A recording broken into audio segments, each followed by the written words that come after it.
بسم اللہ الرحمن الرحیم۔ عشرہ ذو الحجہ کی فضیلت۔ ذو الحجہ میں کرنے کے کام۔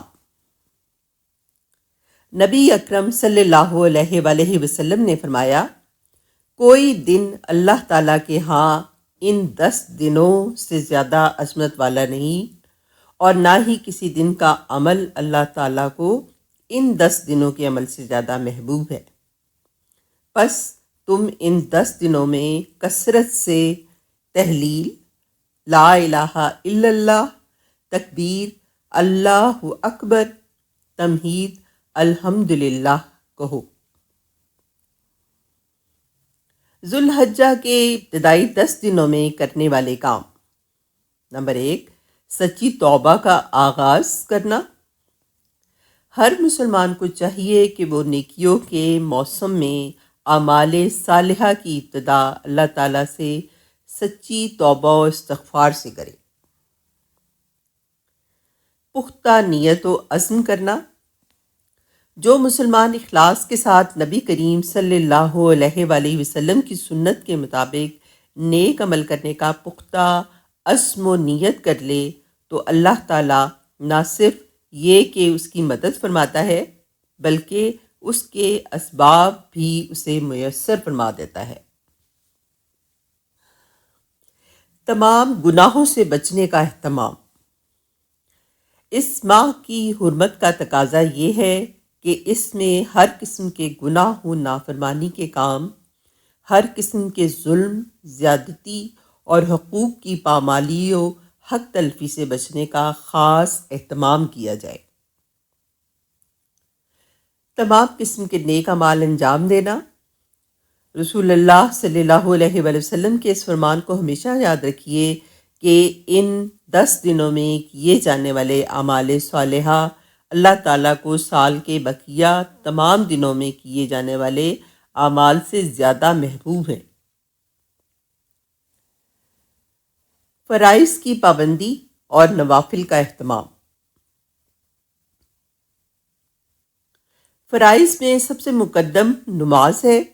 اسے پابندی سے اول وقت میں پڑھنا چاہیے۔ رسول اللہ صلی اللہ علیہ وآلہ وسلم نے فرمایا، اللہ کے آگے کثرت سے سجدہ ریز ہوا کرو۔ اللہ کے آگے تمہارا ایک سجدہ کرنے سے اللہ تمہارا ایک درجہ بلند کر دے گا اور ایک خطا کو مٹا دے گا۔ کثرت سے تکبیرات پڑھنا۔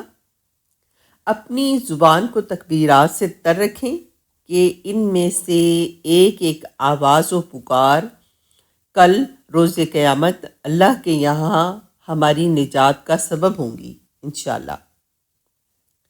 تکبیرات کے الفاظ یہ ہیں: اللہ اکبر، اللہ اکبر، لا الہ الا اللہ واللہ اکبر، اللہ اکبر وللہ الحمد۔ اللہ سب سے بڑا ہے، اللہ سب سے بڑا ہے، اللہ کے سوا کوئی معبود نہیں، اور اللہ سب سے بڑا ہے، اللہ سب سے بڑا ہے، اور تمام تعریفیں اللہ ہی کے لیے ہیں۔ قربانی کے جانور کو ذبح کرنا۔ نبی صلی اللہ علیہ وآلہ وسلم کا فرمان ہے، یقیناً یوم النحر اللہ تعالیٰ کے ہاں سب سے بہترین دن ہے۔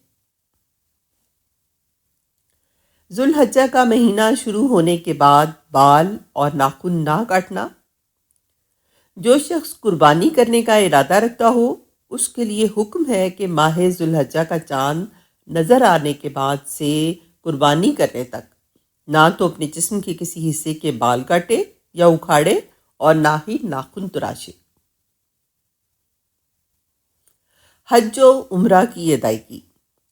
نبی کریم صلی اللہ علیہ وآلہ وسلم کا ارشاد ہے، جس شخص نے اللہ کے گھر کا حج کیا اور بےہودگی و فسق اور ہر قسم کے گناہ سے بچا رہا تو حج کے بعد اس حالت میں لوٹے گا جیسے آج ہی تمام گناہوں سے پاک ماں کے بطن سے پیدا ہوا ہو۔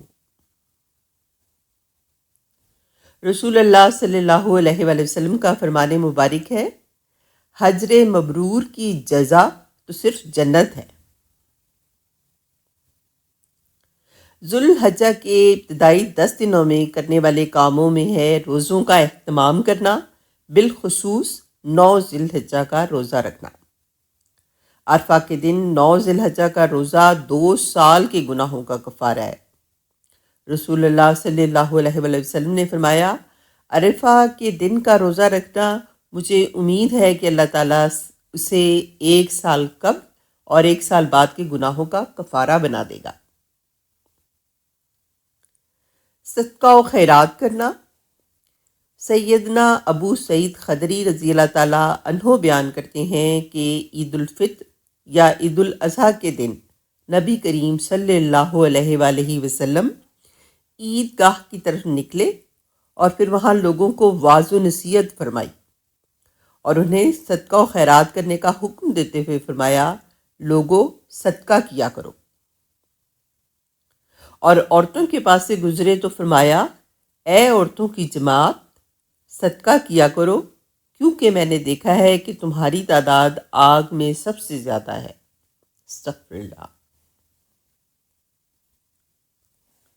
وہ نیک اعمال جن کے بارے میں عام طور پر لوگ غفلت و سستی کا ارتکاب کرتے ہیں، درجہ ذیل ہیں: اللہ کے ذکر اور فرض نماز، بالخصوص عید کی فجر کی نماز کی ادائیگی میں، رسول اللہ صلی اللہ علیہ وآلہ وسلم پر مسنون صلاۃ و سلام پڑھنے میں، سنن اور نوافل کی ادائیگی میں، قرآن کریم کی تلاوت میں سستی کرتے ہیں۔